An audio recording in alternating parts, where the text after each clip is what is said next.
All right. Hello, everybody. This is Irina Strunina, and this is our podcast, Diabetically Speaking with Smart Move 360. This is the podcast where we meet every week at 4 p.m. Eastern and speak about everything about life with diabetes. Primarily type 2, but sometimes we have guests who have type 1 or have experience with type 1 too. And every week, I am inviting special guests. They are usually healthcare providers, people who work with people who have type 2 diabetes. But every last Thursday, I am inviting to be my guest somebody who actually is living with this diagnosis.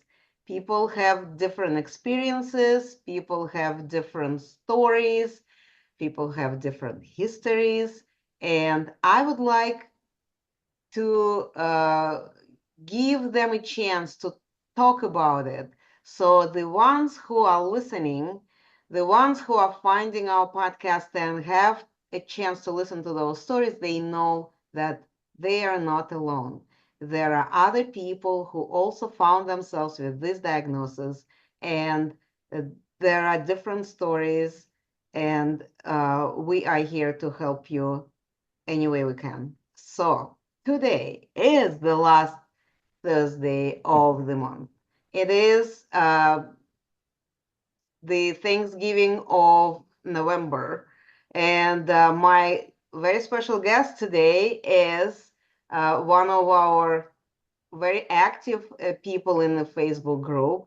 Uh, David joined our group about half a year ago, and he been learning and studying and sharing what he learned with our group members, helping people um, to get more familiar with their diagnosis, what they're dealing with. So, David, thank you very much for agreeing to be my guest. Welcome to Uh, the show, and please tell us a little bit about yourself. yes, well, thank you for inviting me. And my name is David Buxton, and all of my friends call me Dave. So Dave goes well with me. Okay. And I'm 75 years old. I was born in India. My parents were doctors, my father from London, my mother from California. And in 1962, I was 13 years old. Mhm. We all moved to Canada because my father's British credentials and my mother's US meant that Canada was happy to have us. Okay, so I went on to become an electronics engineer, and I've since retired in 2019. But in the spring of 2019 is, well, what happened, somewhat embarrassing. I had some ringworm on my behind, Mhm. and the over the counter treatments had no effect. And so I was told that to get it prescribed, I had to see a doctor. I hadn't seen a doctor in years. And Yeah. his first prescription didn't work. And then he got suspicious and he sent me across the hall for a blood lab. Mhm. And my so I promptly got my blood lab, and it was just a couple of very soon after that, I got a call from his office. And his office basically said, Dave, Dr. Ahern, actually, he was a nurse, advanced nurse practitioner, not an MD. Mhm. He wants to see you right away. This is very urgent. You've got to come as fast as you can. And Oh I'm wow. thinking, oh dear, he was beating the drums. Uh-huh. And so I showed up and he promptly came into the room and he said, no, no, no, this has nothing to do with the ringworm. He says, you are diabetic. And you need to turn this around. You need to deal with it. You could lose your eyesight. He just absolutely beat the drums hard. Wow. Wow, what a way to find out. And I'm forever grateful that he did because I took it very seriously. Okay. And he advised that I read some Dr. Jason Fung books. He Mm-hmm. directed me to some websites. And then now that he's thoroughly got my attention, he goes to the door, opens the door, and he's just about out when he stopped and he turned around and he said, Dave, you don't have to make any of these changes. We have the drugs, we have the insulin, we can take care of you. And then he was gone. Uh-huh. Oh dear. Yeah.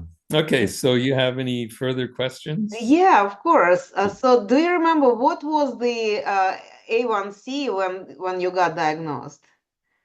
Yeah, 6.7.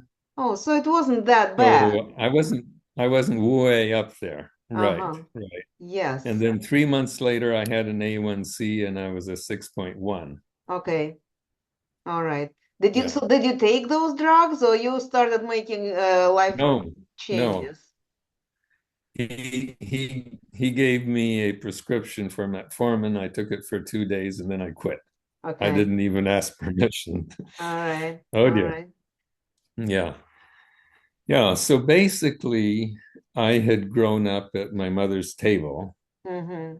and she being a doctor um, in nutrition, and she was well trained in how to treat people. In fact, when we were in Toronto, there were people who came from a long distance to see her. And there was a family in California that once a year would come out to get their annual checkup with my mother. Wow. In And she Toronto. always spent plenty of time with her patients. Her waiting room was just jam-packed, Yeah. way beyond full. And people said she's worth waiting for. Uh-huh. Yeah. So anyway, so basically what I'm saying is that when I was diagnosed diabetic, I had a fantastic template as to what I needed to do to turn I had been eating like a dumb, stupid fool. Okay. Okay. So I knew right away. Uh-huh. And it's so amazing that my diet had drifted over the years and got to the point where I, I, so walking across the parking lot, I mean, I instantly knew what I had to do. There's a whole bunch of dumb stuff I had to quit. Yeah. And I distinctly remember my absolute ironclad resolution was no more desserts, whether sugared or fake sweetened or whatever. Okay. And I've been sticking with that. Good. And yeah. Yeah. So I got my A1C down to a 6.1. And anyway, I was doing okay, I thought. But Okay. then, okay, so after a few months, I am reading that, the standard doctrine, Mm-hmm. diabetes is an unstoppably Yes. progressive disease. Mm-hmm. Dear diabetic, it's a hopeless cause. You're going to get worse. And okay, well, that absolutely lit a fire under me.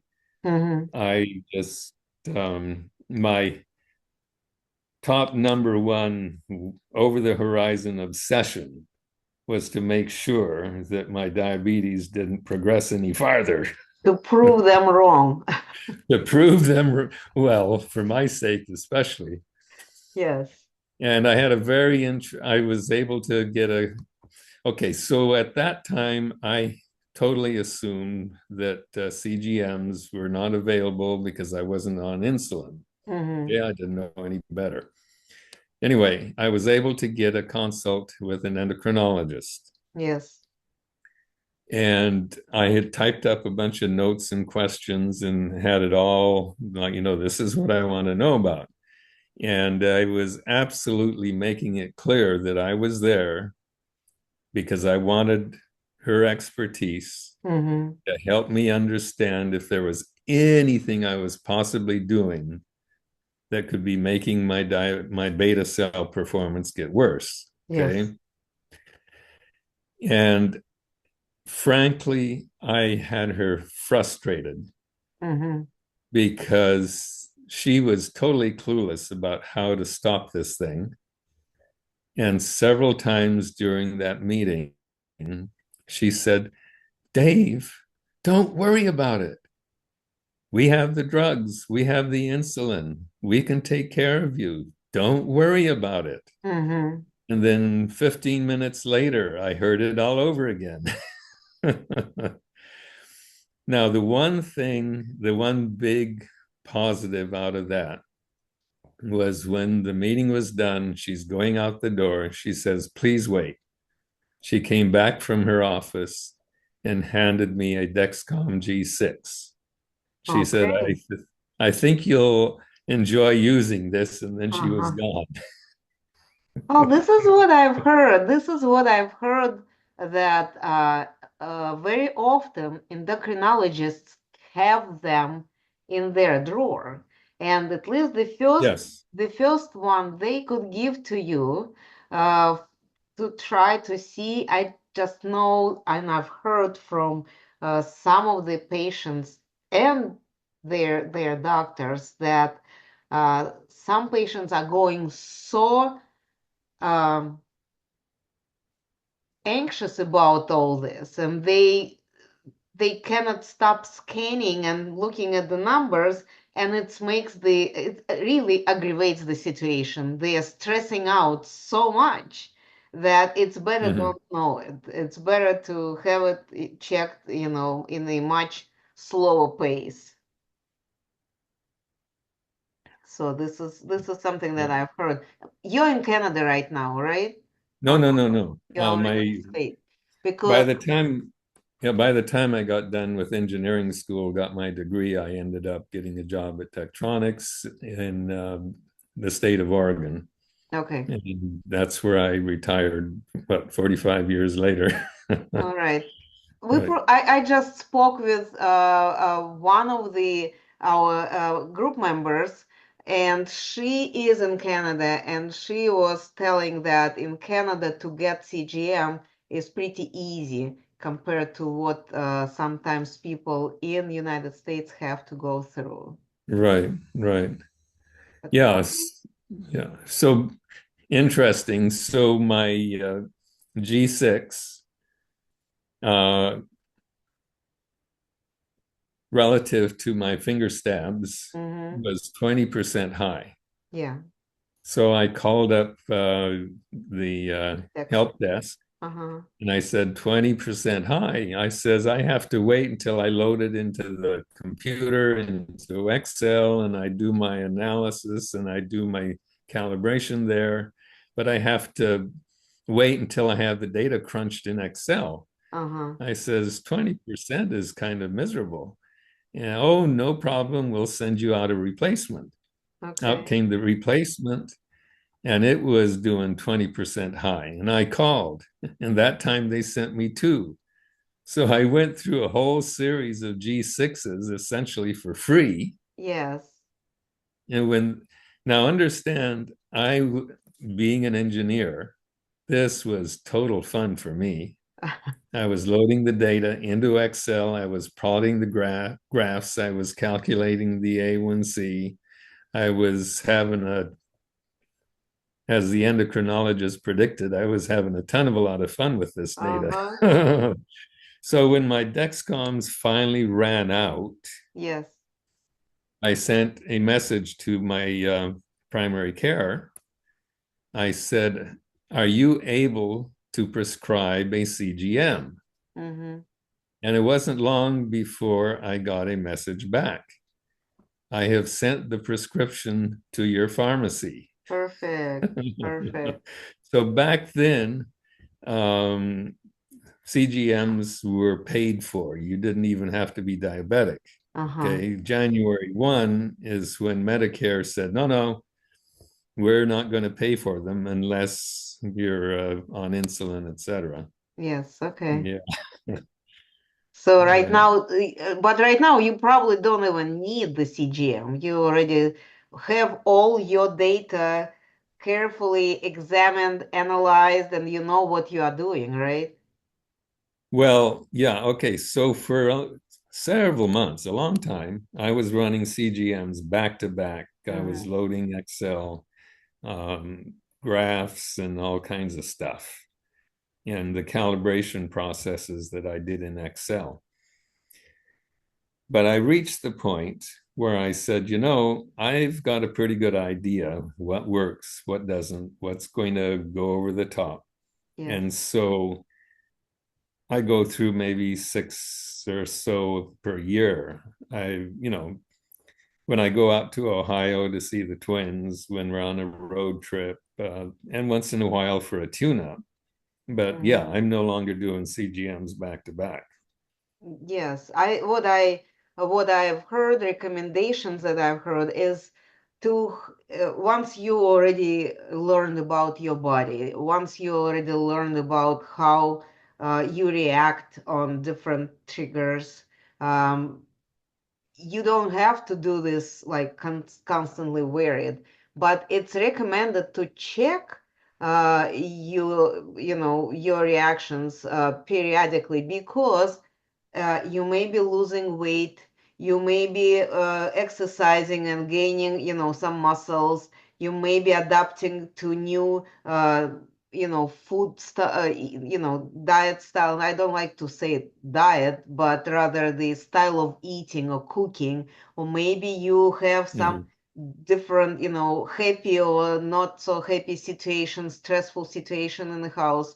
So to know how your body reacting at this time to those triggers is a good thing to have. So I guess I'm not teaching you, I'm just checking with you that I know what I know is working for you as well. Right, right.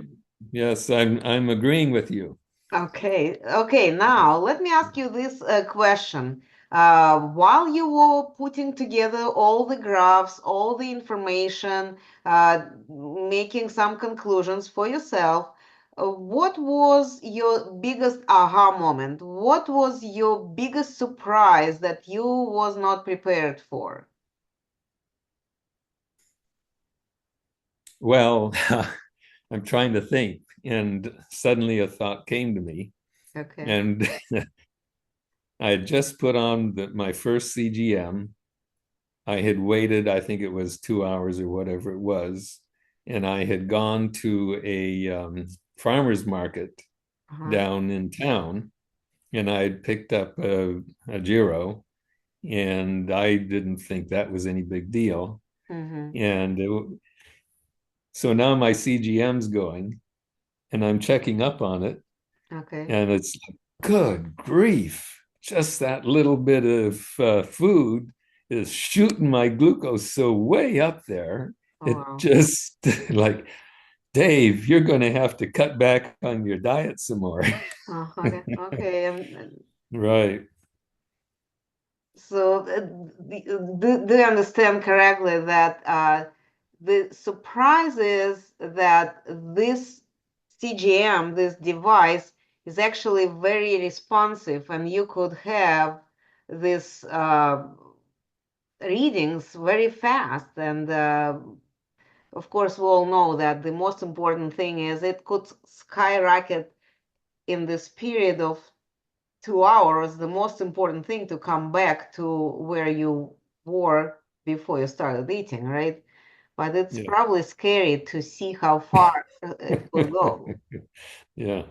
Yeah.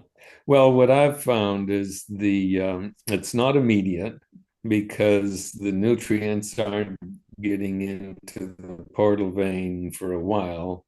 The stomach's churning away, and so it might be half an hour or so before the curve starts to sweep up. Uh-huh. So it's not like, okay, I just took a bite, let's see what happened. Well, There's a delay. Yeah. So the analogy I offer is that the finger sticks are like a dark woods, and you blink your flashlight once in a while. You're hoping you're not going to get lost. Uh-huh. Whereas a CGM turns on a floodlight. The problem is the floodlight is aimed behind you. You can see where you just went very clearly, but it's Okay. dark ahead. Uh-huh. Uh-huh. But the floodlight is so much better. Well, absolutely. Absolutely. Well, okay. So right now, where are you right now? What is your A1C now when you have everything more or less under control? Well, it sounds like everything under control. Yeah, right. Yeah. So the I got it down to 6.1, 6.0 was dithering around there. And then when I started using the CGM, so the CGM has brought me down to a 5.0. Mm-hmm. So you're right now around 5, Yes, well under yes. control. Your Oh, PA yeah. is not worried at all, called you, told you that you are in full remission, don't have diabetes anymore, anything like that? Right. Yeah, he's happy with me. Absolutely. Well, you sound like a very good patient, the person who is not only listening to doctor and relies on medication, but also taking an active part in your personal life and health, which is Well, okay, so understand the nurse practitioner that diagnosed me, he's moved on to other things. I have since got a primary care uh, MD, okay. but he absolutely would not have looked at that 6.7 and called me in with the drum rolls and all that. I mean, his response would have been under control. Okay. Okay, so 6.7 to him was under control.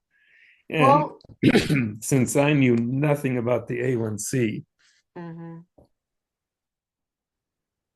I would have, what shall we say, who cares? So my diabetes would have gotten worse. So yeah. I'm absolutely so glad that Mr. Ahern got me turned around so dramatically. I Well, will in forever and ever be grateful to him. absolutely. Well, you see, different people they triggered by different uh, pieces of information. For somebody, they need to be really given all the worst what possible to get them scared, and then they will stay on track. And for somebody Mhm. else, all they need just to say, "Hey, I understand," and you can do it, and we are here to help you out. So different people, and this is 150,000 plus people in the Facebook group that we have in Diabetes 101 for beginners. Right, There are so many different personalities and family histories and personal right. histories. So these are you know definitely different approaches, and I'm glad that that approach that your PA took worked for you that well. I'm suspecting that it Yeah. might not work for somebody else. They Yeah. will. So I would say that the way I've been doing it and diet and all of that, no meds and so forth, I'm kind of in a majority of I'm kind of a small circle on the map in terms of how I've been doing things. Yeah. So my total obsession with reading stacks of books and all kinds of and making sure that I wasn't marching my diabetes down the road Uh-huh. to getting worse. Yes. And so I've learned a lot. I know way more than the average doctor does about insulin resistance, for example, and diabetes and so forth, and what it's been kind of frustrating is friends, family members. It's kind of like, Dave, we can happily talk about anything you like, but don't you dare touch my plate. Okay. Okay. And so I'm, shall we say, exploding with all of this information. I see people who desperately could benefit from what I know, and there's just nothing I can do. So what's got me so excited is your Facebook group, is I'm able to openly help people without them saying, good grief, Dave, you touched my plate, get out of here. Definitely. Well, you see, as my husband used to say, help is always great when it's given, when it's needed, and in the Yeah, form that it's asked for. right, right, So the group that we have, the reason why people are there, I don't advertise it. I don't send it out anywhere. People finding the group and they joining the group because they are looking for information. They right, are right, already searching for it, and you definitely contributing to improve their knowledge, to expand right. their horizon and the information that they Yeah, have. So I yeah. thank you Well, for that. thank you. Well, Dave, we are actually getting pretty close to finishing up. I have Right. one question for you, and I Okay. usually ask these questions. As a person with diabetes, what would be one suggestion that you could give to newbies, to people who just got diagnosed? What would you recommend them to keep in mind to do? What is something that doctors sometimes Mhm. fail to say? Well, what I have several times offered to somebody who's basically saying, hey, I just got diagnosed and I'm in a panic and I'm so scared and so forth, is what I say, and this is true with exceptions, that diabetes is decades in the making. If you were to look at their insulin, if insulin testing was a routine thing, this could be headed off Yes, decades ahead of time. definitely. So my statement is diabetes is decades in the making. You don't have to have this figured out by the end of this year. You Yes. don't, you can take your time, you can learn. You don't have to instantly go on the meds. You can give it a few months, give it a try. But this is not something where if you don't get with it, you're going to have a heart attack tomorrow. I totally agree with you.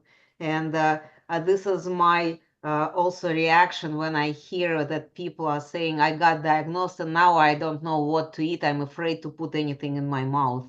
Yeah. My Yeah. reaction is, yesterday you got to know about it, but Mm-hmm. you already had it for some time. And Oh my, whatever yeah. you did put in your mouth, thanks God didn't kill you so far. So let's change it so it will stop damaging you.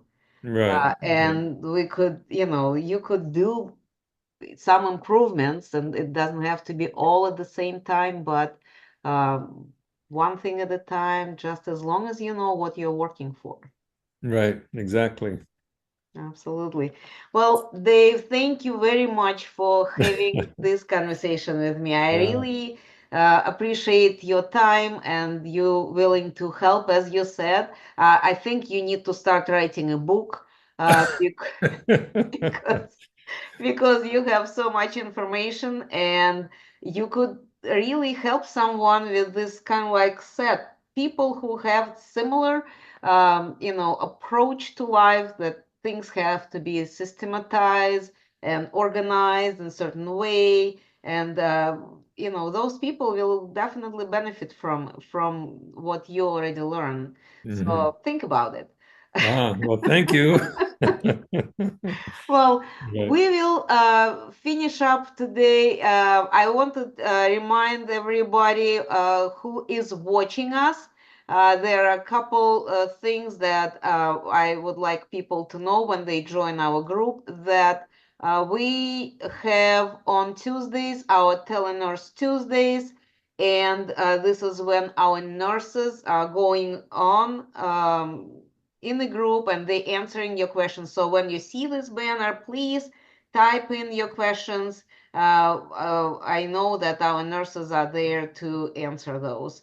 I also wanted to remind you that every other Wednesday we have our support group meeting, when we meet in Zoom, not in a Facebook group. So people are coming with their questions. We have sometimes our healthcare providers being there and helping out to figure out maybe some diet issues. Maybe let me show you the banner. That's the banner that you need to look for. And another thing, that we have our Diabetically Speaking with Smart Move 360 podcast every Thursday at 4 p.m. And the last thing I wanted to say, that the following not this week Saturday, but the Saturday next week, we are going to have our last Diabetic Healthcare Expo for 2024. So keep your eyes open on featured posts. I will be putting there the recordings, and you will have chance to listen to experts, to maybe ask questions, and get crash course on diabetes. So with that, I am going to wrap up, and I hope you learned something. If you think that you are a good candidate and you want to share your story, reach out and we will have another conversation just like we had today with Dave, and share your knowledge, share your story. That will help definitely people who are there just starting. Have a great, with that, we wrapping up. Have a great rest of your day, and happy Thanksgiving.